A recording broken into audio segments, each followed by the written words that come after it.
moving on, Dan. Next team is, of course, some team close to your Punjab. heart, which is Punjab. Yeah. Overall, what did you feel about their auction? You said ahead of the auction that you wish that they do not move on from the strategy that you guys initiated. What did you feel once the auction got over?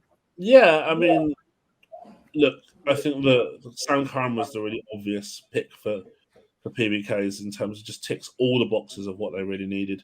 Someone who can, another left-hander who can play spin well or hit spin well is useful. A batter who can bat anywhere in the top 7, and someone who can bowl across multiple phases as well is just gold dust. And PBKs did go all out for Sam Curran, and look, it was a lot of money, but it does look like he really balances up the team so well. So you can understand that. The rest of the purchase, I think, were really all squad players. Really, just a few domestics and Sikandar Raza. Raza, I mean, maybe he's like kind of a backup for Livingston, although I think they're quite different type of players. But you can kind of see where they've gone there a little bit. What disappointed me a little bit with Punjab was the pick 7, only pick 7 overseas rather than 8, because 40 or 50 luck you can get a Will Smeed or you can get a Rehan Ahmed, and they might not play for you that much this year, but you're integrating them into your franchise. You're not necessarily buying them for now; you're buying them for their future value, and I think that was a little bit short-sighted from the franchise to not go and maximise their all-rounder quota with the highest potential young player, basically. Yeah, and here we have a team called Mumbai who've spent 25 crores across 2 auctions for players who are not going to play for them this season. Dan, I want to understand from you something.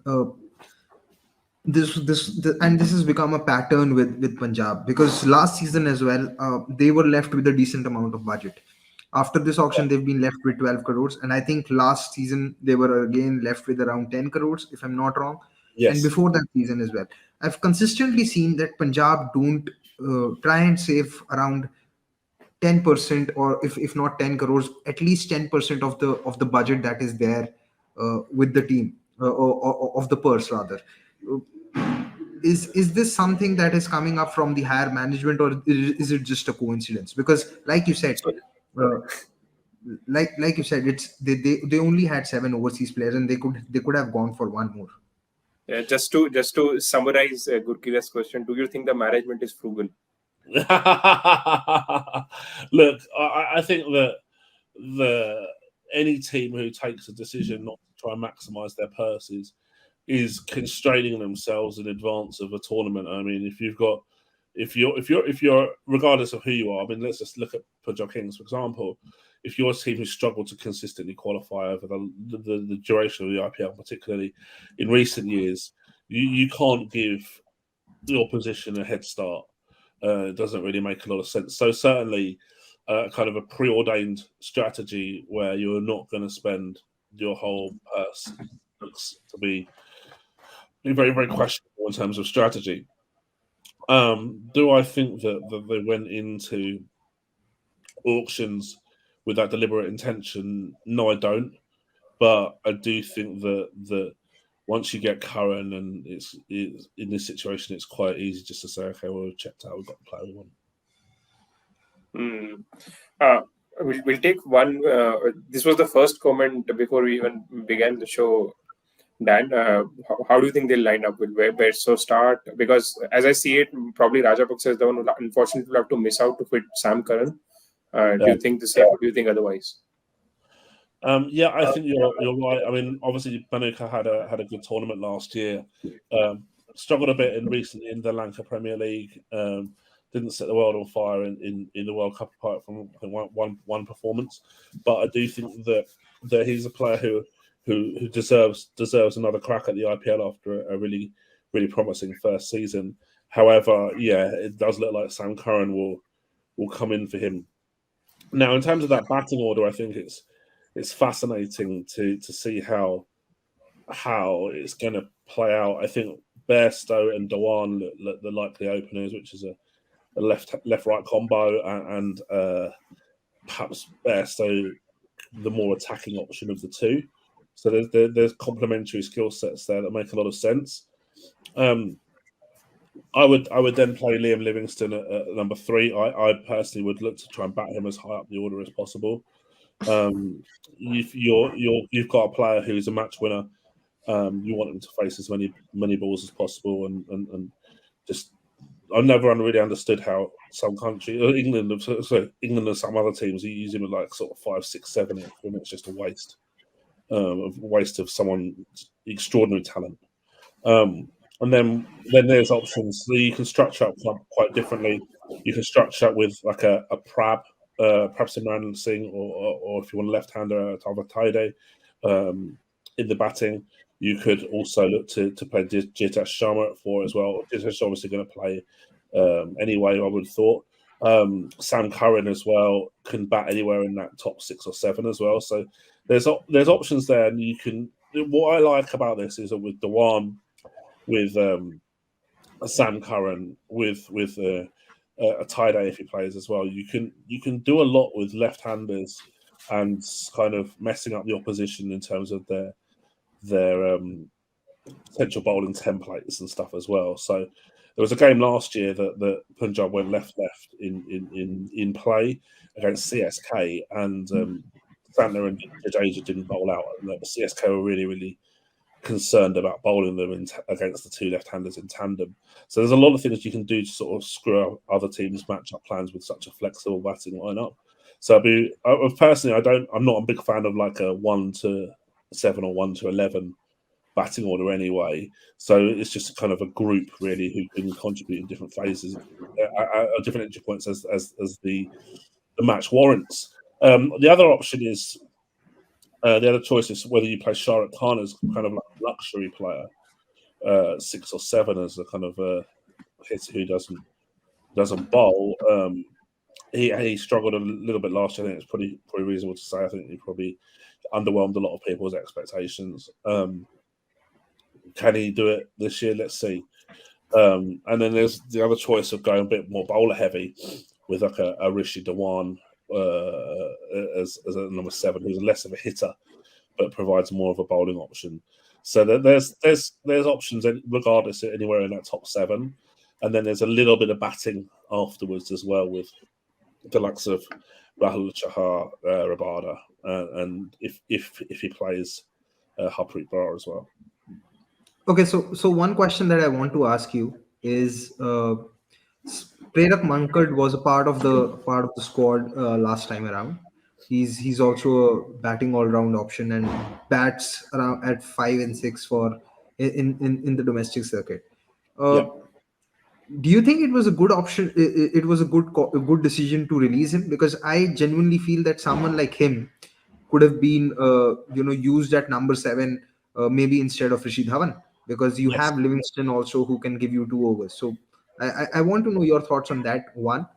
The other question is, Shikhar Dhawan's now 36. Mhm. Do you think it's an extremely short-sighted call to make him the captain? Okay, so we'll go with the Prerak Mankad question to start with. Yes, I agree with you actually, Gurkirat. I think that it was a no-brainer to retain him at such a low cost, unless he didn't want to be retained himself, which is obviously something that we don't know about. It makes sense to retain a player who's done very well domestically at 20 lakh, I think it was. He was really underpriced, I felt, in the February auction. And I was really surprised that teams weren't interested in him in this auction as well. And so domestic all-rounders who have done well consistently in domestic tournaments are quite thin on the ground. So for me, it made a lot of sense just to keep him, and I'm sure he could have contributed in some areas. With regards to Shikhar Dhawan, I do have a concern there a little bit. The age is one thing. We're also seeing, I think, in ODIs as well as T20s, a drop off in strike rate, which is pretty concerning, I would say, for a high price ticket player who is now captain as well. So for me, I'm always looking at future strategies and future proofing decisions. And I look at this PBK's group now, and I think, okay, well, let's say Dewan has a horrible season and he's really declined, and they didn't want to get rid of him. Who do they bring in as captain? Who can they have as captain out of this group? There's not really a captaincy option among these players at all. Maybe you could ask Bairstow to do it, but it's not ideal in the slightest to have an overseas captain who hasn't really done the job that often before. And again, you're forced into this view where you're going to have to bring in a captain externally potentially, and kind of then you're back to square one in that rebuilding process again. So, yeah, look, I hear those concerns completely, and yeah, I think they're very valid points. The fans are already getting worried. They've lost count of number of captains Punjab has had. So we will take Anirudh's question. This is something. Before we take, I think Dan's choice will be Ellis, but I still want to hear out why. And I think this is where you have a price tag and reputation versus format ability discussion is we've kind of had those discussions already a little bit today, and we'll see that again. I rate Nathan Ellis super high. He was part of a very strong Hampshire team in T20 Blast. They're probably the best bowling group in the tournament, and I think single-handedly really did a lot to improve London's spirit in the 100 last season. Just to have a banker, a death option for them was just a complete change in terms of bringing them from bottom of the league up to qualification. Was just such a massive help for them. Look, in an ideal world, you play them both, and these are the problems that you face when you've got 4 overseas players and you've kind of got Sam Curran, Ronnie Bairstow, and Liam Livingstone as 3 of them. So, look, ultimately, I do see it as Anirudh says, it's a decision between Rabada and Ellis as opposed to kind of somehow fitting both of them into a team. But I guess that's a nice problem to have in some degree. Like the fact that personally, I would say that Nathan Ellis would greatly benefit most other franchises is a nice problem. Shows that Punjab's a nice problem to have. Though before today, I could have said this with a lot more certainty that if you're playing against DC and Warner, maybe play Rabada. But I mean, after today, I can't even put that argument.